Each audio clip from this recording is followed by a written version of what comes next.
katika nyumba yake, nyumba ya ibada. Bwana Yesu na asifiwe sana. Nataka niweze kusoma maandiko matakatifu katika kitabu cha Yohana, na nitasoma mlango wa 5 na mstari wa 6 peke yake. Nasema kitabu cha Yohana mlango ni wa 5 na mstari wa 6, na nitakuwa ningelipenda kuzungumza kwa kiini. Wewe ungelipenda nikufanyie nini? Bwana Yesu asifiwe. Ungelipenda Mungu akufanyie nini? Ungelipenda Baba wa mbinguni akufanyie kitu gani? Basi maandiko yanasema Yesu alipomwona hapo kwa muda mrefu akamwambia, je, wataka kuponywa? Naye Yesu siku ya leo anauliza, je, unataka nikufanyie kitu gani? Kwa Mungu kuna vitu vyote. Kwa Mungu yote yanawezekana. Maandiko yakasema, niiteni nami nitaitika. Nitawaonyesha mambo makubwa na mazito msiyoyajua. Maandiko yakasema, ninaweza kuyafanya mambo yote katika Mungu ambaye anatutia nguvu. Bwana Yesu asifiwe.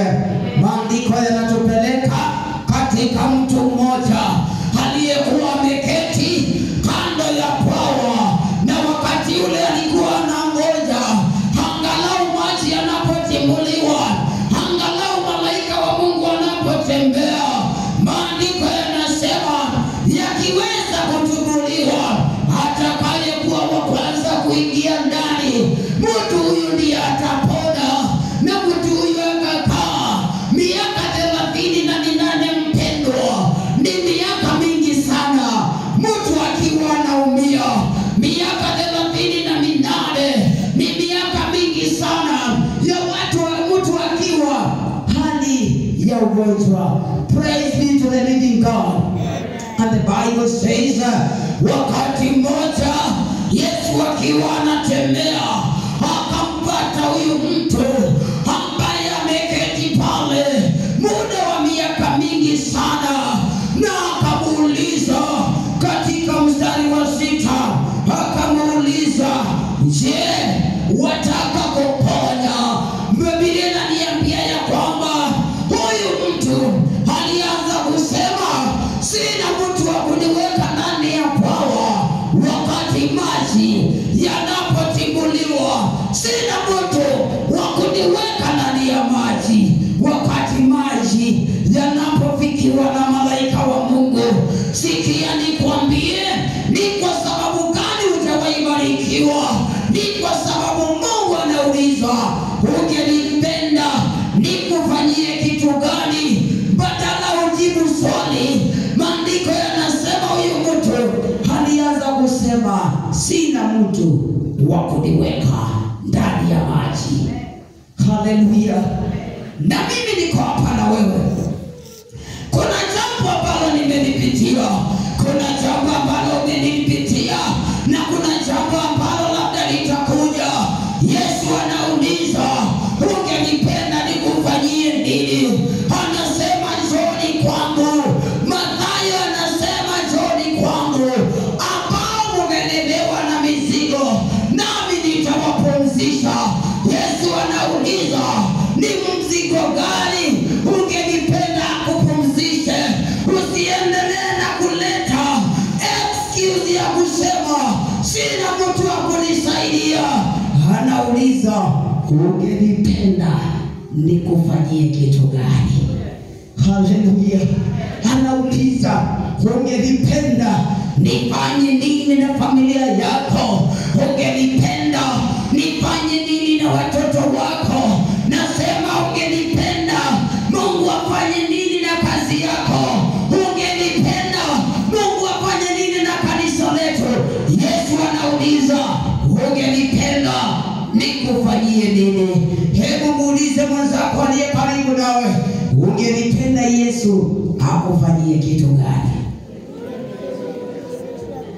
Hebu muulize mara tena kwa nguvu kidogo,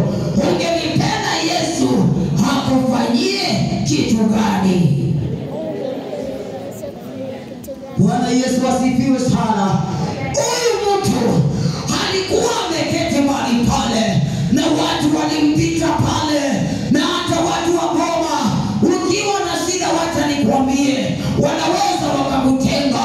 Ukiwa na shida, wacha nikwambie, wanaweza wakakuweka kando. Lakini kuna mmoja ambaye hatawahi kukuweka kando, naye ni Yesu mwenyewe. Wakati uko na Yesu, hauhitaji malaika wa kukutibulia maji. Wakati uko na Yesu, hauhitaji hata mtu wa kukuweka ndani ya maji, maana yeye ni muweza wa yote. Anauliza, unataka nikufanyie nini? Unapenda nikuinue kiwango gani? Mpendwa unayenisikia, Yesu anauliza, ungelipenda nikufanyie kitu gani? Na maandiko yanasema katika kitabu cha Yeremia, ninayajua mawazo ninayowaza kwa ajili yako. Mathayo anasema, ombeni nanyi mtapewa. Mathayo anasema, bisheni nanyi mtafunguliwa. Anasema, tafuteni nanyi mtaona. Ungelipenda Yesu akufanyie kitu gani? Bwana Yesu asifiwe. Kwa Mungu kuna kila kitu. Kwa Mungu kuna kila kitu. Kwa Mungu kuna kuinuliwa, kuna kubarikiwa, kuna kurejeshewa. Ungelipenda urejeshewe nini? Ungelipenda Mungu akufanyie kitu gani? Ungelipenda Mungu akupe nini? Maandiko yanasema katika kitabu ya Samueli wa kwanza, wakati alienda madhabahuni, alikuwa anajua ni nini anataka, na alienda akamwambia Mungu, Mungu nipe mtoto. Na kwa sababu ya huyo mtoto, Penina na kizazi chake walisahaulika. Ni nini kipi ambacho ungelipenda Mungu akufanyie? Hata wanyamazisha wale ambao wamekuwa ni adui, wale ambao wamekuwa ni wakutuchekelea, hata wanyamazisha. Ungelipenda akufanyie kitu gani? Bwana Yesu asifiwe. Sisi wote, kila mtu amebarikiwa kivyake. Hakuna mtu amebarikiwa kama mwingine. Hakuna mtu ana mawazo kama ya mwingine. Ninashukuru Mungu, maana anayajua mawazo yetu. Hata anajua kile unahitaji, hata anajua kesho nini kitafanyika. Lakini anaendelea na kuuliza, ungelipenda nikufanyie nini? Ungelitaka nikufanyie nini? Na wacha nikwambie, Mungu wetu hachelewi. Yawezekana ikachukua muda. Huyu mtu alikaa miaka 38. Sio kwamba Yesu hakujua, sio kwamba hakumuelewa. Alikuwa anajua. Ungelipenda Mungu akufanyie kitu gani? Ungelipenda Yesu akufanyie kitu gani? Ni leo na Mungu ananena. Alipokuwa akiwaokoa wana wa Israeli, akasema, nimeyaona mateso yao, nimesikia kilio chao, na ninaenda kuwakomboa. Na akatumana wakakombolewe. Hata wewe Mungu yaweza akakukomboa, Mungu yaweza akakuinua.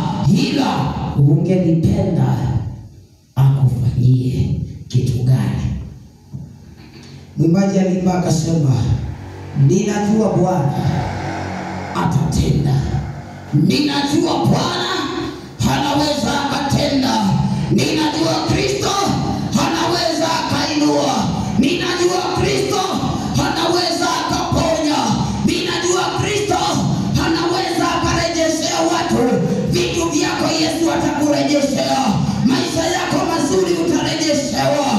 Afya yako nzuri Yesu anaweza akarejesha. Watoto wako ambao wanakaa kupotea, Yesu yaweza akarejesha. Ila anauliza, unataka nikufanyie nini? Hallelujah. You must be very specific when it comes to prayer. Usigeneralize maombi. Anauliza, unataka nikufanyie kitu gani? Wacha nikwambie, wakati uko na Yesu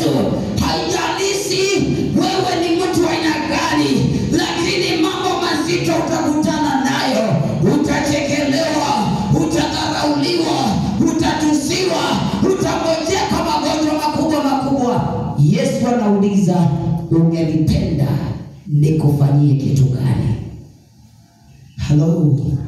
I know. Na ninajua haya maisha ambayo tunakaa, hakuna ile maisha ya tambarare. Kwa Yesu ni tambarare. Tambarare. Kwa Yesu ni tambarare. Tambarare. Tambarare. Tambarare. Kwa Yesu hakuna. Lazima utakutana na mlima. Je, utamwambia Yesu akuondolee mlima?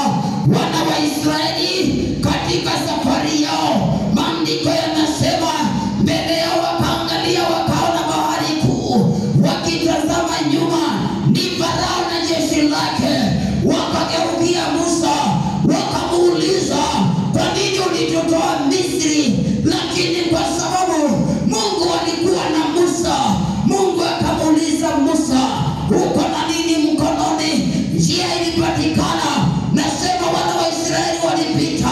Katika jina la Yesu Kristo utabarikiwa na Mungu. Atakuondolea kile ambacho ni kizuizi. Atawaondoa na kuwamaliza maadui nyuma yetu.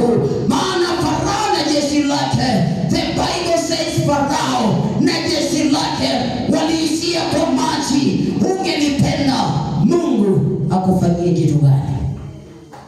The Lord who answers by fire will answer your prayers. The Lord who answers by spirit will answer your prayers. He is ever present and ready to listen to our prayer and our cry. Nataka kusema katika jina la Baba na la Mwana, kile utakacho utapata. Anasema niiteni niwaonyeshe mambo makubwa na mazito msiyoyajua. Ni jambo gani ambalo ni zito kwako? Yesu anauliza, ungelipenda nikufanyie kitu gani? Ungelipenda nikufanyie kitu gani? Mtoto anapoenda kwa mzazi, hakuna cha kuulizana hati akiitisha fize haulize maswali. Hapana, mzazi anampa kile anataka. Nasi tuna Mungu wa mbinguni. Imefika wakati anauliza, ungelipenda mtoto wangu nikufanyie nini? Na maandiko yanasema mstari wa 7, alipomwambia hivyo Yesu akamwambia, simama, chukua godoro lako na utembee. Nataka niseme siku ya leo, Mungu atakutendea tu muujiza mmoja ambao utachukua godoro lako na utatembea. Na walipokuacha jana, nasema walipokuacha jana, sio mahali watakupata, maana Yesu atakuwa ametembea nawe. Bwana Yesu asifiwe sana. Ungelipenda nikufanyie kitu gani? Praise the Lord. Ungelipenda Mungu akufanyie kitu gani? Anaona sirini, si kama mwanadamu. Anaona kile hatuoni, maana yeye si kama mwanadamu. Wacha nikwambie, mitego inaweza wekwa, na wakati uko na Mungu, mitego utakuwa unavuka tu. Watakuwa wanasema tulitaka azame, lakini wewe ulijua jibu ni kusema, Bwana mapenzi yako yatendeke. Bwana nishike mkono. Bwana nitetee. Anateta nao wanaoteta nasi. Anapigana nao wanaopigana nasi. Atasimama kwa nafasi kwa ajili ya kukutetea. Katika nafasi atasimama kwa ajili ya kukupigania. Hautahitaji kupigana. Hivyo ndivyo maandiko yanasema. Maana kile unakiona leo hautawahi kukiona tena. Yesu anasema, ungelipenda nikufanyie kitu gani? Praise the Lord. Kile akiwezekani kwa mwanadamu, kile akiwezekani kwa mwanadamu, nasema kwa Mungu kinawezekana. Kile kizuri hujawahi pata, nasema unaweza ukapata. Yale maisha mazuri hujawahi pata, nasema unaweza pata. Yale maisha ya kuendelea hujawahi pata, Yesu anasema, unataka nikufanyie kitu gani? Na anasema yeye ni mwaminifu, si kama mwanadamu eti aseme uongo. He will never lie. Akisema atakubariki, amemaanisha kukubariki. Akisema kukuinua, amemaanisha kukuinua. Akimaanisha kukupeleka viwango vingine. It doesn't matter and it doesn't haijalishi the protocols ambazo ziko mbele. Protocols zote zinaweza kuvunjwa na Yesu Kristo ufikie baraka zako. Any protocol. Hakuna protocol imepita protocol ya Yesu. Kama Yesu asifiwe. Anauliza, ungenipenda nikufanyie kitu gani? Mahali ambapo watu wanaona wewe huwezi fika, Yesu anauliza, ungenipenda kufika mahali pale? Kazi yako ni kusema ndio. Ningelipenda kufika kiwango fulani. Ningelipenda kwenda kiwango fulani. Ningelipenda kabla ya mwaka hujafika mahali fulani, Yesu nisaidie, maana nataka kufika kiwango fulani. Bwana Yesu asifiwe. Ungelipenda Mungu akufanyie kitu gani? Ungelipenda Baba wa mbinguni atende nini na familia yako? Atende nini na kazi yako? Atende nini na biashara za kwako? Atende nini na wokovu wa kwako? Yesu anauliza, jibu unalo mwenyewe. Ungelipenda akufanyie nini? Ungelipenda Yesu akufanyie kitu gani? Ungelipenda ainue familia yako kiwango gani? Ungelipenda akuinue wokovu wako kiwango gani? Bwana Yesu asifiwe. Ungelipenda akupeleke juu kiwango gani? Hivyo ndivyo aliuliza. Huyu mtu dhaifu ameketi pale, lakini badala ya kujibu alisema, sina mtu wa kuniweka ndani ya bwawa wakati maji yanapotibuliwa. Nataka niseme, when you have Jesus, you don't need our like car. When you have Jesus, you have everything. Ukiwa na Yesu uko na kila kitu. When you have God, you have everything, and you can have everything. Anauliza,